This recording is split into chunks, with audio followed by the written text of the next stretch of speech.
Hello and welcome to Around the Lens, episode 145. I am your host, David J. Murphy.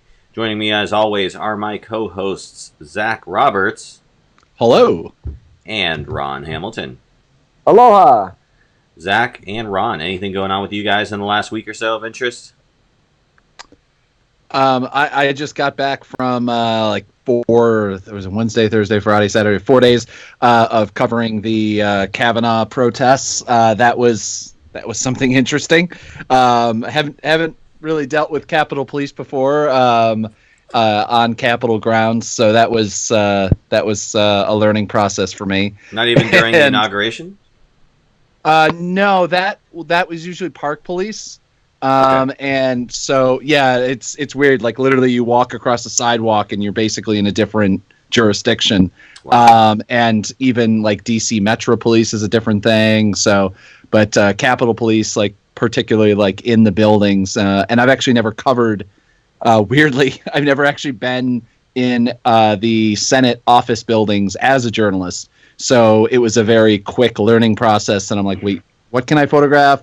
What's illegal to go? How many staircases can I go up? And trying to follow senators around and things like that. When security wants to keep you away from them, it's certainly interesting. Did you get any screaming protesters interacting with senators? Briefly, the photos didn't really come out that amazing because, I'm trying to remember the senator's name. Ran up the flight of stairs like he was being chased by a pack of hyenas. It was kind of horny college and high school students, perhaps. The Republican senator who I believe is in his mid-70s, I didn't think could move that quickly, but he ran away from a handful of women in their mid-20s and older, like it was a bunch of I don't know what. But then there was more. I caught more heartwarming moments when say like there was a congressman, I think or senator from Washington who was not caught in an elevator, but his constituents not found him. That sounds bad, but he was getting into an elevator and everybody wanted to give him a hug because he was against the Kavanaugh appointment. So like it was like a nice moment. I got those, but other than that, it was mostly just people get lots and lots and lots and lots of people getting arrested, and then randomly a comedian or two or something. So like an actual comedian or just somebody trying to be funny? Oh no! I feel bad. I'm blanking on her name. Silverman, Susan Silverman, Sarah Silverman. No, Amy Schumer. Oh yeah. Amy Schumer was arrested. She got arrested. Oh really? Wow. Yeah. Jeez. Yeah. That'll affect her career. Okay. Yeah. And Ron, you're not free of protest there in Hawaii. What's going on there? Who's protesting what? Not enough Mai Tais? Well, yes, sir. As a matter of fact, right outside my window, they're protesting this very show. Oh my God! Well, that shows something. We've made it. There you go. Finally. Now we got some Marriott protesters down the street, but I will be covering that according to my network. I have to get on the stick, but instead I'm here with you.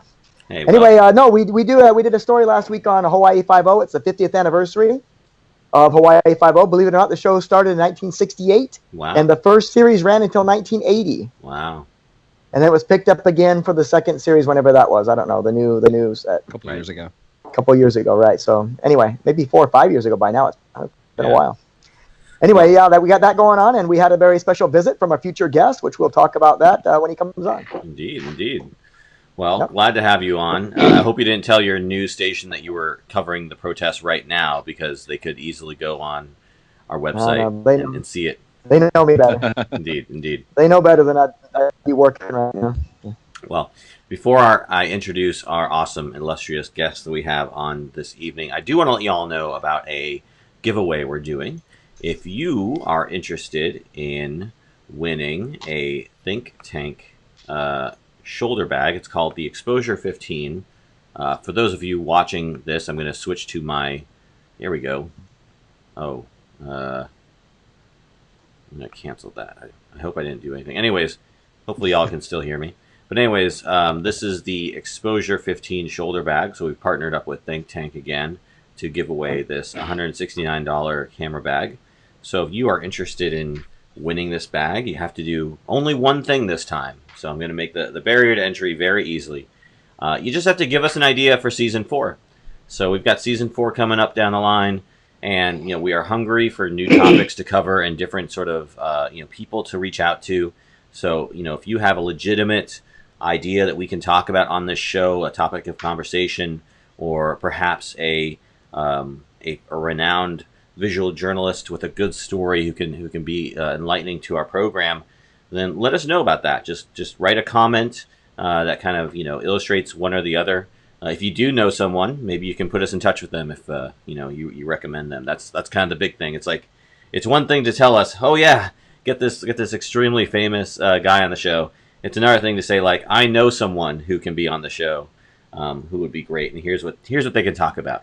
So that's all I need. All you have to do is make one comment on any of the platforms by which we host this show, whether it's YouTube or Facebook or Twitter or whatever, and simply write that suggestion down, and you're entered to win. That's it.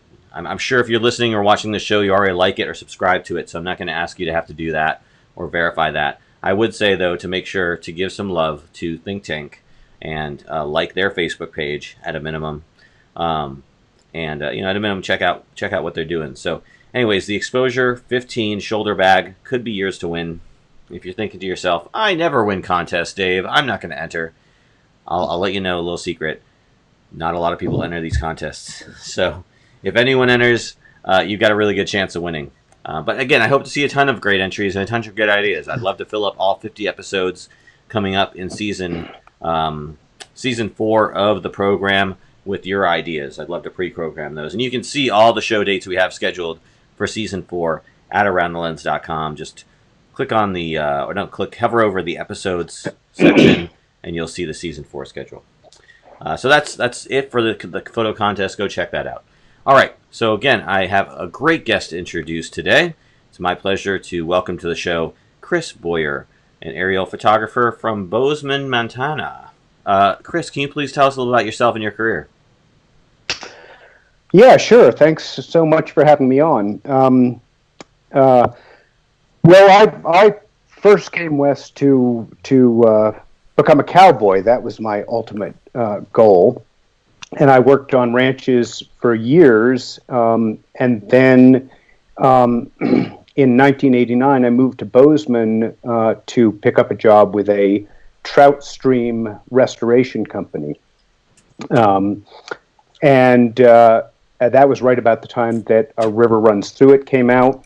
And I saw that this was going to be that was the famous fly fishing movie. Saw it was going to be a good ride. Went to Oregon State for a degree in fluvial geomorphology so that I could fix my own trout streams. And while I was there, they were handing out free pilot's licenses. And so I basically started studying rivers from the cockpit of an airplane. And then after about 10 or so years building trout streams for the rich and famous, I decided I liked flying airplanes better than digging in the creek. And I had been documenting my engineering projects with aerial photography. And as I grew weary of digging in the creek, I started a business doing aerial photography. And so that's the thumbnail sketch of how I got where I am. And so now I'm doing exclusively flying and shooting. I have some belly mounted cameras with which I do high resolution mapping. I do a lot of documentary work, just shooting out the window or taking the door of the plane off. I do a certain amount of wildlife surveys, mostly trumpet or swan surveys, where I can get in and find swans. With the high resolution photography, we can actually count the number of chicks that they have and and then with the geotag photography, we can figure out exactly where they are. And so it's a nice that's a particularly nice type of project that I do, because it's all the counting is done back in the comfort and safety of my own office. So there doesn't need to be a biologist on board counting. I don't have to circle over the birds and harass them, and then there's only one person's hide on the line if anything goes wrong with the airplane. And I do a certain amount of work for ranch brokers, and I do a lot of 3D mapping for gravel mines, just to be able to count their how many yards they have in their stockpiles, and so it's just blossomed into a whole bunch of different types of things that can be done with a camera and an airplane. Absolutely. I have so many questions to ask you. I want to start with what I think is interesting is the fact that you do this by yourself, because I've done aerial photography in my life, and every single time it's been me jumping onto a helicopter or an airplane and shooting down from it. It's never been anything where they had a camera mounted to the actual aircraft. And so I'm curious to know if that's how you've always done it, or you migrated to that just because of the efficiency of it. Well, it's funny, when I first started, I thought that the aerial mapping was going to be my bread and butter, and then the other bread and butter was going to be it was during the Montana land boom, and I thought real estate would be my other big seller. But when I was doing the engineering projects was in the olden days, long before Google Earth. And so we had to, drive our cars down to the state offices and Xerox aerial photographs. And these had a resolution of 3 or 4 feet at best.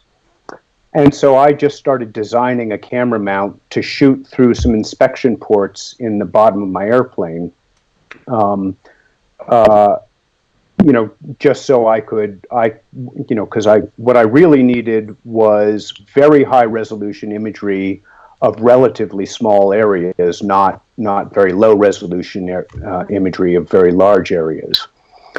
And so I just, for years while I was in that business, I was, designing various different camera mounts, and that's good for, almost exclusively for the mapping. I mean, you're not going to shoot documentary photography, with your belly mounted cameras.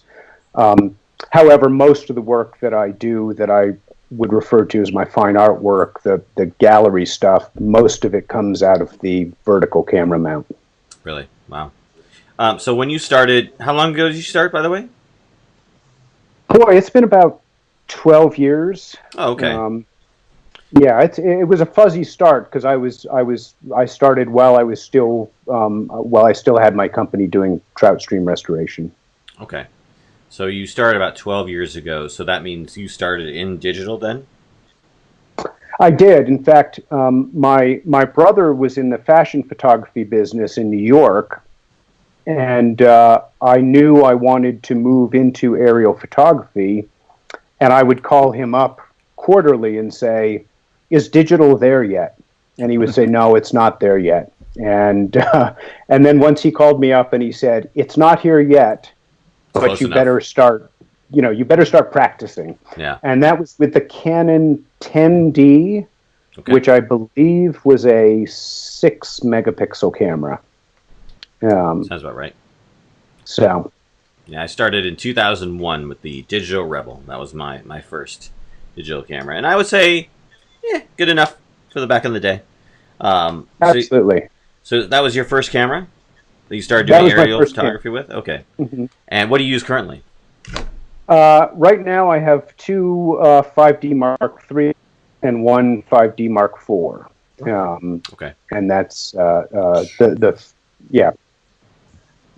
It's interesting because you mentioned resolution, and the 5D Mark III and 4, those are great cameras, but they're not the highest resolution cameras you can get. I mean, just recently announced. I mean, there's 50 megapixel cameras, there's 100 megapixel cameras. What makes you choose the Canon and their resolution over even something like the high resolution Sonys or Nikons that are just being announced and are out? Well, it's interesting. So I just started in Canon and have evolved with them. I did rent, what is the Canon 50 megapixel? Right. DSLR. I think it's the I can't 1DX remember. or something. I don't even know. 5DSR is 50 megapixels. Oh yeah, the Yes, 5DSR. That's that's the right. one. Yeah. So I had a project where I was photographing dead birds, and I wanted to get the highest resolution I possibly could to get an accurate count. And I found that as the resolution goes higher, the potential for motion blur as I'm moving across the ground at 80 miles an hour goes up. Okay. And so I'm thinking that I'm sort of at the sweet spot at this stage in the game, but I still hope to experiment with some higher resolution cameras. Are you paying attention at all to the new mirrorless wave of cameras coming from Nikon and Canon and Panasonic and all these other manufacturers? Does any of that intrigue you? Not really, because I might be ashamed to confess I didn't get into this to be a photographer. I found myself flying, and I found just such incredible information available on the landscape that's how I went into it. Not because of any profound interest in photography to begin with. And so for the projects that I document and the stories that I tell, the cameras I have are just doing a wonderful job, and the idea of changing horses at this stage is a little intimidating for me. Yeah. Hey, I mean, with your line of work, go with what works, right? Absolutely. You can't, it's kind of a big ordeal to get the plane up in the air and spend the money on gas, and then you come back and you're like, oh, these images are blurry. Right. No, the Canons are absolutely wonderful, and believe it or not, having assembled the two most expensive hobbies known to man, it's intimidating to think about getting a new kit at this stage in the game. Yeah. No, I mean, if it's working for you, and photography is what you primarily do, I mean, are you doing any videography? Have you broken into that at all, or are you sticking just with the photography? Sticking mostly with the photography. I do. I have I do have a camera that's mounted on the wing of the airplane. Okay. But with videography, just comes a tremendous amount of computer time. Right. And I'm finding that the work I really love to do is not in creating videos, but in making really powerful still images. Absolutely. Did you have any experience with terrestrial photography before you started to get into aerial, or did you just go straight into aerial? I went straight into aerial, and it was so I thought once I had my commercial pilot's license, I said, okay, the hard part is done. Now all I got to do is pick up a camera and become a photographer. And as you are probably aware, I learned that it's a lot harder to operate a camera than it is to operate an airplane. Oh. My dog can fly an airplane. Oh. But, Wow. but Right. but making really compelling images is pretty challenging. Now, granted, the stakes are a little bit higher if you screw up with the airplane. But A little bit. True. Yeah. So. And for those who are interested, the Venn diagram of people who are interested in airplanes and photography, what kind of plane do you fly? So I fly a 1957 Cessna tail dragger. Oh. it's old enough that I was able to drill all kinds of holes in the floor of it. They are inspection ports. They were actually signed off by an engineer at Cessna because they used to use big holes in the floor to deliver newspapers in rural areas. Wow. It's also old enough that the doors are just held on by cotter pins, so I can just pull the pins and take the doors off. And it's a wonderful. It's got a slightly souped up engine. It doesn't burn very much fuel. It's perfectly happy to land in a cow pasture as it is on a runway, and then it just flies very slow. It's very stable, very forgiving airplane. Have you ever taken anyone up in your airplane to do photography, like just because they were fans, or maybe you've made friends within the photography business in your area with the world? Do you take people, and that in general, do you take people up much in your plane, or is it mostly just by yourself? I've taken a lot of photographers up in my plane. I've done a fair amount of flying for the conservation aviation organization called Lighthawk, and it's a group of about 200 pilots around the country that provides the aerial view to conservation projects, and through my work with Lighthawk, I've taken actually quite a few of top-notch aerial photographers, or top-notch photographers, National Geographic, International League of Conservation Photographers, up in my airplane. Nice. And that's something I just absolutely love to do, because when I'm flying with a top drawer National Geographic photographer, I learn so much, and then I think they benefit, because it's very hard to find an airplane that somebody will fly with the doors removed, and somebody who's got a ton of experience flying low to the ground and circling and that kind of thing. Wow. Well, I don't want to dominate the conversation, so let me throw it over to Zach or Ron. Do you have any questions they'd like to ask? The one thing Zach, I think Zach seems frozen. That's just how he looks normally. He's meditating. He's meditating. I do want to ask, drones. Have drones impacted your business at all? Because obviously anybody can take a drone nowadays, throw it up in the air, and get beautiful aerial photography. How do you do you have to compete with that, or has it been into your business, or is it just not because you do a totally different subset that doesn't even impact it? Yeah, it's more the latter. In terms of competing for the work that I do, drones are very wonderful at 400 feet and below, and I do most of my work at maybe 300 feet and above. Okay. And so there's very little overlap. And then,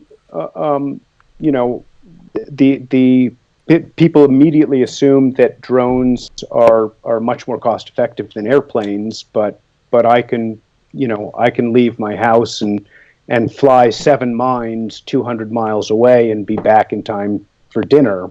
Right. Which can be pretty challenging with a drone. Yeah. And then all in all, I would say drones have made my work much richer, because they're bringing a lot of really wonderful technology into the mapping business. So a lot of the mapping work mapping software I use comes directly out of the drone industry, and so that's been just extremely helpful for me. So Absolutely. Ryan, you got any questions for our guest tonight? No, my aviation knowledge is limited. Stay safe up there. I do that. I've so far I haven't crashed yet. When I was in Tennessee, my friend was learning to fly, and he showed me the aerial maps, and I said, "How the heck do you make sense of this?" It totally took me out of the idea of ever getting a pilot's license. Oh, they're certainly not as bad as you would think, and I'm not sure how Tennessee is, but it's the frontier out here, and so there's a lot of space, not much traffic, and like anything, an aviation map is easy to read once you get the hang of it. Yeah. Yeah, everything's easy once you know. Right. Right. So Chris, you're mostly shooting during the day, right? Like, do you shoot at night at all, or is it all day time aerial photography? I've done some night work. I've done a fair amount of night infrared work back when I had some contracts doing leak detection on industrial roofs. But mostly I shoot during the day. Okay. Yeah. Any particular settings you like to shoot at? Boy, I'm once my shutter speed is dialed in, I tend to stick to that. So shutter priority. Shutter priority is where I am most of the time, because just because of the speed and the vibration of the airplane, and so if I'm shooting, above 1,000, I'm in good shape. Okay. So. What would you tell someone who wanted to get into your line of work today? I mean, obviously you came in, it sounds like a different time, different, era. How would, or 12 years ago. I mean, but again, how would you, like, if I was interested in getting into aerial photography right now, what would you tell me I should do? Well, gosh, I think it's not something. I guess my best advice would be to have a successful business doing something else. Start working, and have your pilot's license. Be able to capitalize your business with an airplane, and then start shooting. So step one, be rich. Step two, step one, question mark. Be rich. Step three, no. Right. It's difficult. It's difficult in any, to make a living with an airplane is probably as difficult as making a living with a camera. And I was really lucky that I could afford to start, to capitalize my business with an airplane and some cameras and still have a good income, while I started up. And then it was I started being able to pay for the expenses relatively quickly. But to pay myself a meaningful salary was a lot more difficult. I mean, that took a lot longer because, as I think we're going to discuss a little bit later, people don't place a high value on photography if you're trying to make it commercially. Right. And so and my advice to any photographer is to have two disciplines, at least two disciplines, and seam those together in a synergistic whole, rather than say, I've got a camera, I'm going to make pictures, I don't know of what, but they're going to be valuable pictures. Right. Do you do much terrestrial work? Like, has your love of photography in the air translated to a love of photography on the ground? Do you shoot much like nature, wildlife, or anything personal? I don't. It's funny. I have this incredible bag full of very expensive photographic toys, and you just pull out your iPhone and just take snaps with your phone. Basically, and it's sort of embarrassing that I don't use them on the ground. But my motivation is entirely dealing with land use and geology and community issues with aerial photography.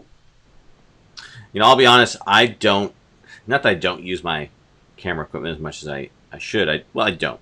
But I mean, with the how good phones and cameras have been getting, and we'll talk about cameras and phones here in a minute.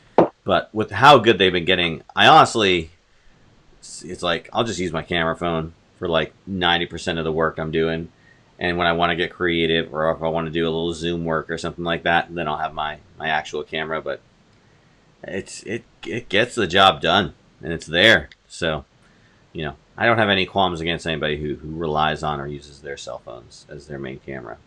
I had a friend of mine actually who sold all his like standard camera gear, lenses, bodies, everything. He just uses his Google Pixel. That's it. That's his camera for everything. So I don't blame him. Especially when I get this new fancy Note 9 right here that can shoot 4K 60p video and has 2 lenses on it. So it's been a pretty sweet camera and phone to use. But anything, hey, Ron, you got anything else before we move on to our next topic? All right then, great, glad to hear it. All right, so our next topic is all about getting paid. So this is actually a topic we've talked about multiple times before, but I thought it was interesting because it was written about on Petapixel. The story itself is basically, I would say, an essay, if you will, editorial from a photographer talking about essentially, don't give away your work for free. It's an argument we've made multiple times. We had the photographer on the show who shot the manatee, who gave away his work for free, and his justification at the time was essentially that he wanted to get this manatee saved. So putting it out there, getting it out there as quickly as possible, was the means by which to do that. And he thought about money less at the time. To which I would say, okay, and yes, that's a rare circumstance where you're trying to like help somebody out. And you don't necessarily want your desire for a few $100 or whatever to get in the way of saving a life, right? I get that. I can live with that. But this photographer argues essentially that he has done a lot of work and he gets inquired about it a lot of time. And this isn't life or death work. This is like maybe a pretty photograph, pretty landscape or whatever, and he'll get queried about it. And these companies will come to him and say, "We love your work. We would love to set up a partnership with you and use your work for free and give you exposure and credit." And he'll say like, "Oh, thanks for the interest. Here's my reasonable amount of money that you can pay me to license this image." And they're like, "Oh, sorry, we don't have a budget for photography." And in his basic sort of conceit there is the same thing we always say all the time is charge for your work. There's too many people out there who have the skills and capabilities to shoot great photos who are just giving their work away for free because it's not their living. They're not their livelihood. So what do they care? But the problem is that those people who do that devalue the single worth of a single photograph for everybody else who's actually trying to make a living at it. So again, it's an argument we've always had. Let me throw it over to you, Chris. What are your thoughts on this story and just in general your thoughts on this concept? Yeah, well, as I mentioned, doing an aerial photo business that I'm devoted to, conservation and academic projects. It's a terrible business model, and particularly with conservation groups having so little budget for what they do. And I feel like this topic comes up time and time again, and my gut is that if you are a for-profit company, you should be not be asking for free photography from working photographs, photographers. Conservation work, it's a slightly different story. I don't begrudge a conservation group for asking for free photographs, because that's what nonprofits do. They ask for free money. They ask for free technical support. Why shouldn't they ask for free photographs? But I have not experienced. I have experienced one for-profit company asking me to cut my rates for them. In this case, it was a real estate firm who asked me to cut a project in half. And their justification was that they sell millions and millions of dollars of real estate every year, and I should be proud to be, in their fleet. And I pointed out that maybe, saying how rich you were is not a good idea when approaching somebody for free work. So But at the same time, I think it's we as photographers are obligated.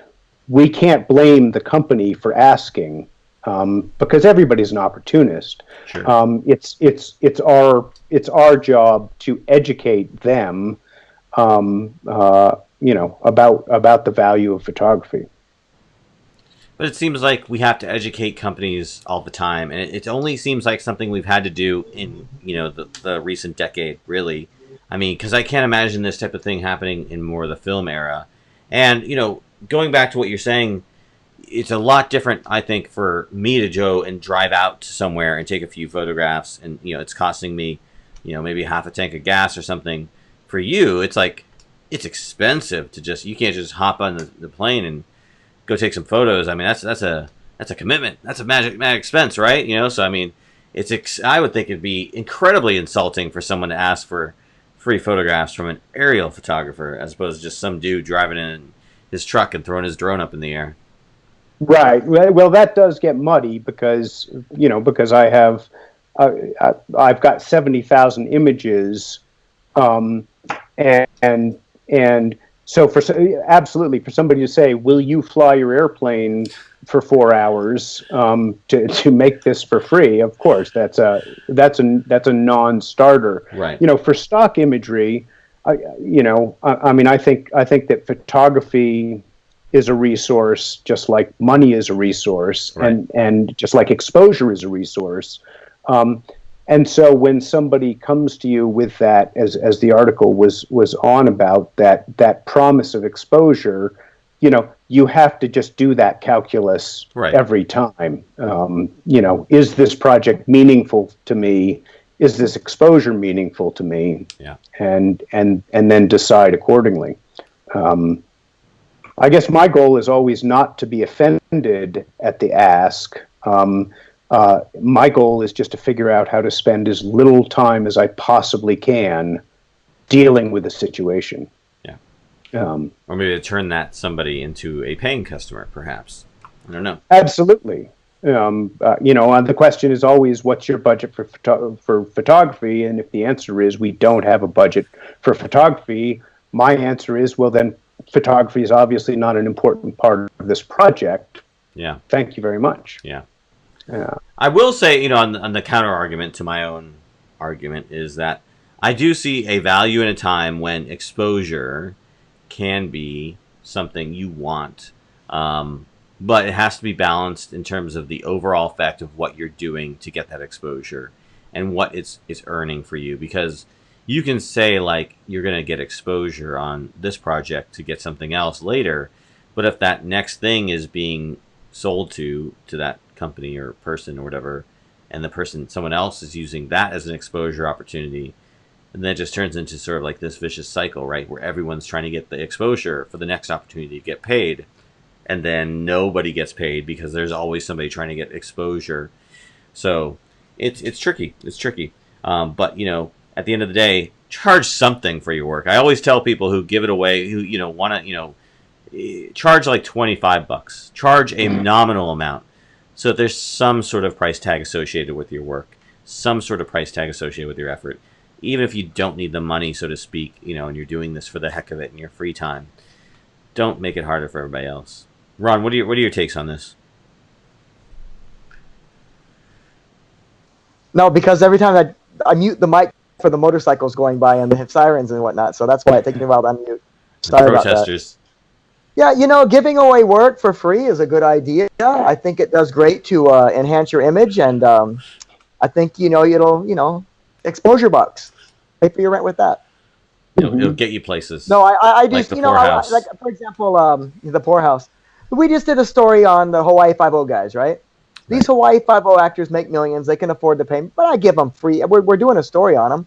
I give them free stuff. Here, I took some portraits while we're doing this. While we're doing the story here, I got some shots of you with my portrait lens. Here's some free photographs.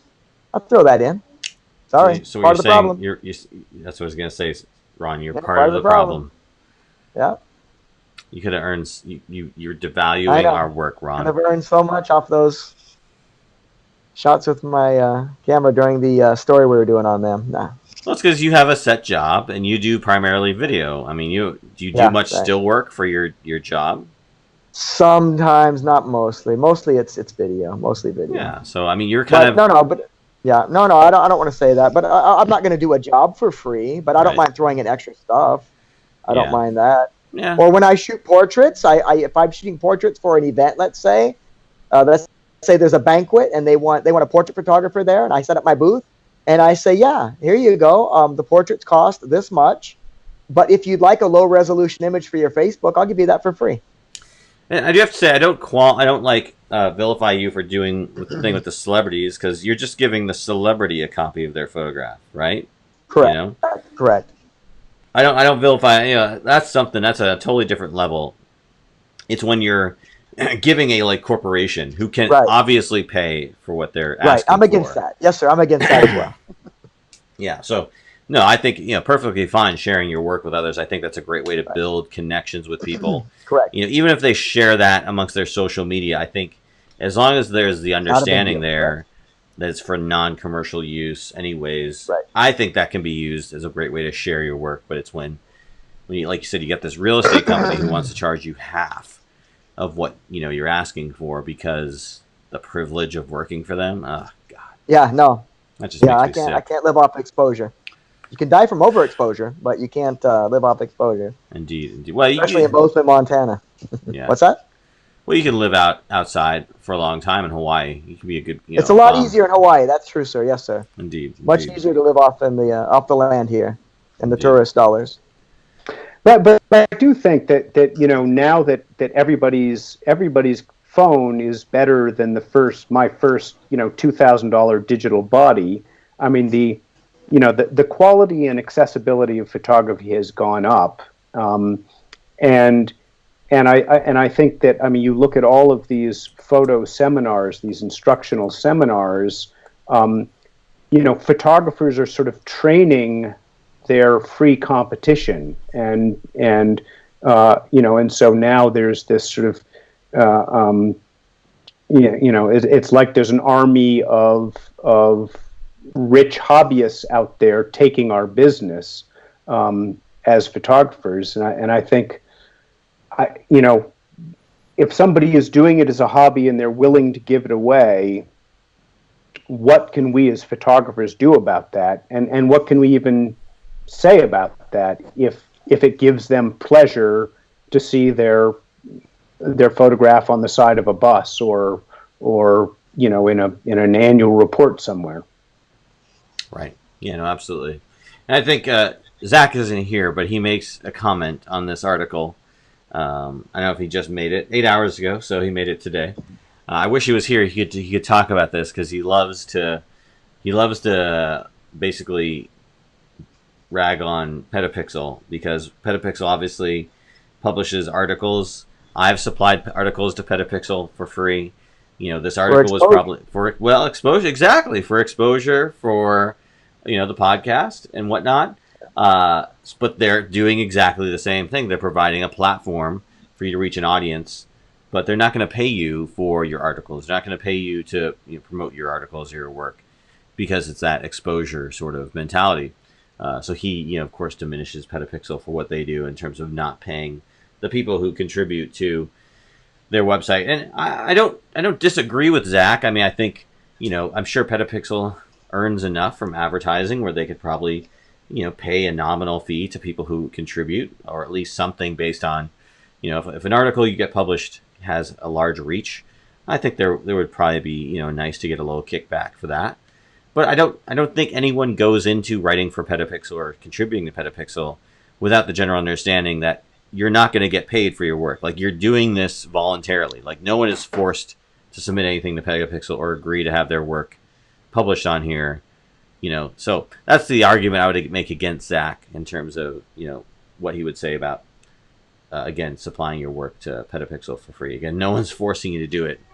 And again, I've done it myself to garner some attention for the show. But anyways, let's go ahead and move on to our last topic this evening. We're talking about camera phones. The V40 Thin Q is the latest camera phone from LG. It is a 5 camera phone, one of the the first in the world, as far as I know. It's got 3 cameras on the back, a wide, a medium, and a telephoto. Or I should really say a 2x zoom, not really a telephoto. And it's got 2 cameras up front, a sort of wide selfie and a close-up selfie. I've checked out a couple reviews of this camera. I'm not too impressed personally, especially for the price they're asking. But I do think it's interesting to see, this number of cameras. I think tri-camera phones are the next big thing. We're going to see that all over 2019. And I think it's probably, again, the precursor for what we're going to see in the future, which are probably 4 and 5 camera smartphones, in the back portion. I think that's where manufacturers are going to, go to differentiate themselves, essentially, is to make more cameras. Every single wide and telephoto range in the book you can think about, they'll slap a camera on the back to differentiate themselves. But let me throw it to you guys. Ron, what do you think of this LG Thin Q? Do you think that this camera setup is legitimate or just a gimmick? I hold in my hands, those of you watching video, this is an LG V20. Ooh. For those of you in audio, just Google. This is 2 generations prior, the V20 and then the V30 and now V40. The V20 had 2 cameras on the back, and it had wide, which is really, really, really wide, and then regular. And then the front has 2 cameras again, wide and regular for your wide selfies. You can take a group selfie with this thing. It's really, really nice. Another good thing about LG is it's made for multimedia. So you have a high-end digital audio processor inside, so you get the really groovy music sounds. And then the video, it has a 4K, I don't know, 60 frames, I don't know, I don't remember. But the point is, it's a really, really awesome device when it first came out. After I owned this thing for a few months, it started futzing out on me. The battery would drain really fast, and the new models don't have this problem, but my particular model, the V20, you drop it, the back comes off, the battery pops out. Now the new one, there's no removable battery, so hopefully that's fixed. But I've gone through 3 of these in the past 2 years through my contract with T-Mobile to get them replaced. I hope that the new model, the V40, is a stronger build and the quality is better, because the V20 is a big lemon. Has a lot of nice features when you brand new, this phone is awesome. After I owned it for a while, it turned into pretty much a piece of junk. I do not like the V20. The V40, I have high hopes, though. I do like the idea, what you said about the cameras. I like the medium, the telephoto, and the wide. Awesome concept. And if it works, great. So do you think you'll upgrade to the V40? I'm thinking about it. It's time for a new phone. I keep telling my wife, I got to get one. Now the Pixel 3 is coming out. I have a Note 8. I don't need a Note 9. It's filling me right now. I might get the V40. I may get the Pixel 3. I haven't really decided. Yeah. But it's a good time to be a smartphone consumer because there's a lot of options out there. Indeed. How about you, Chris? What smartphone do you use? Boy, I'm iPhone, and I think it's a 6. As you could probably tell, I'm sort of a Luddite when it comes to equipment, and so I'm all for simpler is better. So I will not be getting whatever that thing is. I don't blame you. I honestly, although I espouse and love my new Note 9 and all the things it can do, there's a part of me that longs for the days of the simple flip phone or candy bar phone that was just used for making phone calls and trying to type out a text with a number pad. So there's some nostalgia there, but I think the iPhone 6 and probably the same issue that's been affecting the mobile phone industry forever is, or at least in the last probably 5 years, is we're getting to a peak need in terms of what people want. Like you probably see all these, or you don't even pay attention to the new phones because the phone you have does everything you want to do, right, Chris? Yeah, oh, absolutely. And actually, I mean, kind of my same feeling about cameras is that the more sophisticated we get, I kind of feel like the further we get away from that whole thing where you point a camera at something and composition is what you're after. Right. There's so many gimmicks, both now in the phones and all the filters and whatnot, and then so many post-processing gimmicks that you can do. I'm starting to think that people are forgetting about the roots of a well-composed photograph.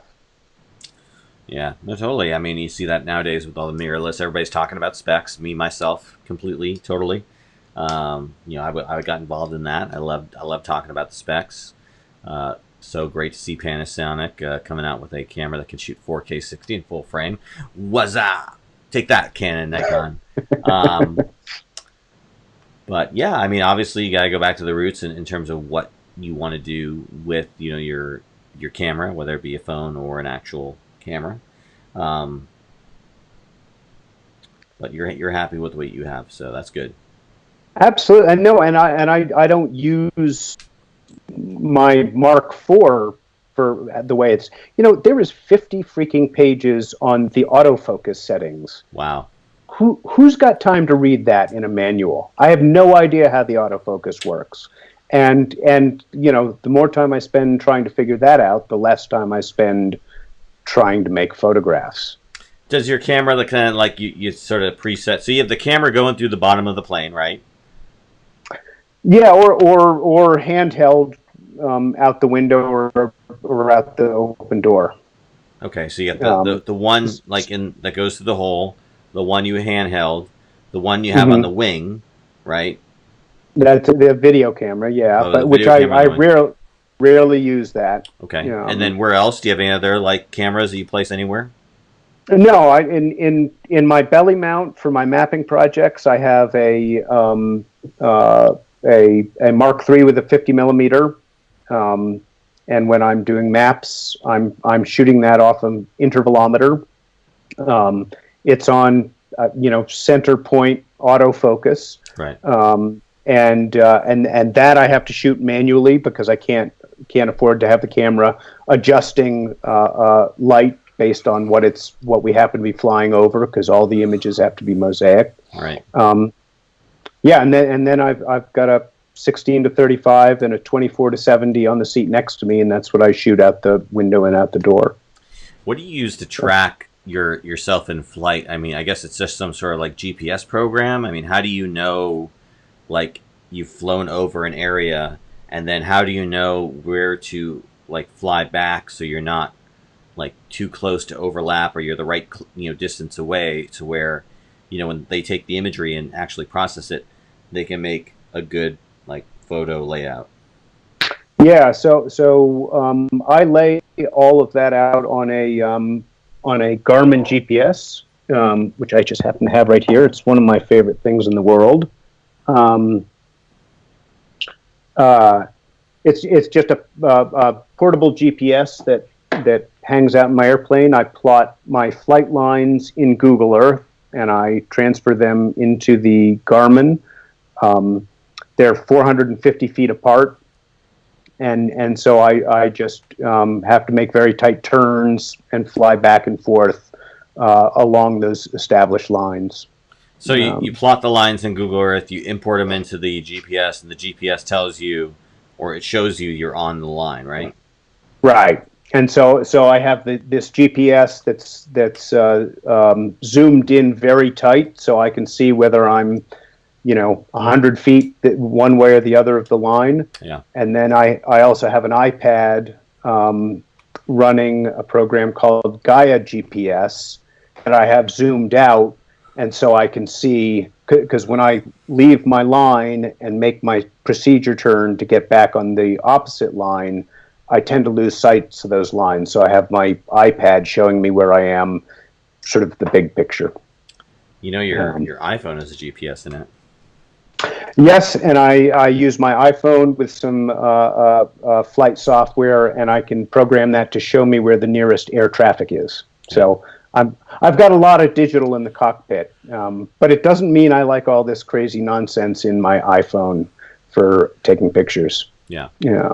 But I mean, if you could get a new phone that perhaps could eliminate the need to have 3 different devices, wouldn't that be something you would want? I mean, wouldn't that be beneficial for you? Um, no, because the 3 devices, they all function very differently. Okay. Um, uh, uh, yeah, or rather, I started doing this when there was really not much of a small format aerial mapping. In fact, one of the first books I got when I wanted to start doing this, they had the Nikon with the Kodak back was one of the first digital photographs. Yeah. And I bought the $70 textbook, and they told me how wonderful this camera was that was coming, and it would be able to record a photograph like every 19 seconds. Ooh. And Amazing. and so so I started shortly after that, and have been cobbling together this odd suite of technology, which I think now I can't escape from. I'm not sure if they could put it in all one device. I'm not sure I'd want to take the time to learn how to use the darn thing. Yeah. I'm going to call it right now, Chris. I'm going to say here in the next 5 years or less, you'll be replacing all that Canon equipment with cell phones. I am okay. Well, 5 years or less. Let's check back on that. That's right. Let's have you back on the show in 5 years. See if I was right. Right. I'm going to guess not, but that's just me. I'm not very. I'm not very. Prescient? Yeah. I don't have much confidence in myself with that regard. All right. Well, we're nearing the end of our show. Ron, is there anything last things you want to talk about with the man here before we sign off? You ever take pictures of goats? I take a lot of pictures of goats, and if you go to our website, which is farm51.farm, you will see a number of pictures of our goats, and they're wonderful looking animals. Wow, you can get a .farm domain name? It was when they first came out. It was a really lucky stab at that. So. Wow, I'm gonna get a .farm domain name for my photography website. There you go. Is that like Area 51, but it's Farm 51? Is that the idea? That was the idea. It was 51 acres when we bought it, and so they raise aliens and serve. Yeah, I thought they were alien goats. Yeah, alien goats are out of space. Goats are aliens. Yeah. That one right there looks like he's about to fly. So yeah, I think so. All right, Chris. Well, we're nearing the end of our show. I always want to give our guests an opportunity to plug whatever you'd like. Obviously, you plug the farm51.farm. Would you like to plug your own website? Oh boy, my own website is kestrelaerial.com, and you'll just have to figure out how to spell it because it was probably a poor choice. No, and what I plug is aerial photographs for seeing land use and for seeing how things happen across different management boundaries and for illustrating scientific data. That's sort of why I'm in the business. We didn't get into it, and I don't know if there's a quick answer here, but does anyone get mad at you taking pictures of their property from the air? Obviously you have the people who are anti-drone and stuff. Are there any sort of rights issues you have to contend with where you're flying over? I mean, obviously airspace above 80 feet, I believe, is free reign, but I'm just curious if that's ever been something you've ever had to contend with. Yeah, people do get suspicious when you're flying over their property a lot, and I've been involved in a lot of public conservation work in rural areas in Montana, where the goal is to start making maps of rangeland conditions for habitat, to guide management process, and there's still a lot of ranchers that say, I do not want an airplane flying over my property taking photographs. But again, as the sky is a public right of way, and there's long precedent for that. So there's nothing they can do about it. But it is an issue sometimes. Unless it's a military base. Right. Right. You can't fly certain airports, certain things like that. That's Yeah. true. Right. I once heard about a farmer who he didn't want people flying over taking pictures, so he plowed some rude words in his dirt there, so they could take pictures of that if they wanted to. Right. I'm sure it attracted pilots from everywhere. Probably did. Yeah. People probably So- flew there Tries more that- often to kind of see what he would write. Right. Right. Awesome. Yeah. All right, Chris. Well, thank you so much for taking time out to be on our show this week. We really appreciate it. Please, by all means, everybody go check out Chris's website. What was that again? Ariel. KestrelAerial.com. You also have cfboyer.com and Instagram.com/KestrelAerial. So a lot of different options. The Instagram is probably the websites have long been neglected. Go to the Instagram page and follow that. Then you get to see what I do day to day. There you go. Follow Chris. He's well ahead of the game on social media. He's ahead of everything, technology, camera gear. He's the man for that. Anyways, thank you again, Chris, so much for taking time out to be with here. Truly appreciate it. You're always welcome back. Talk about all the great things you do in the world of aerial photography. For Ron Hamilton, I am David J. Murphy. This has been Around the Lens, episode 145, and we are out.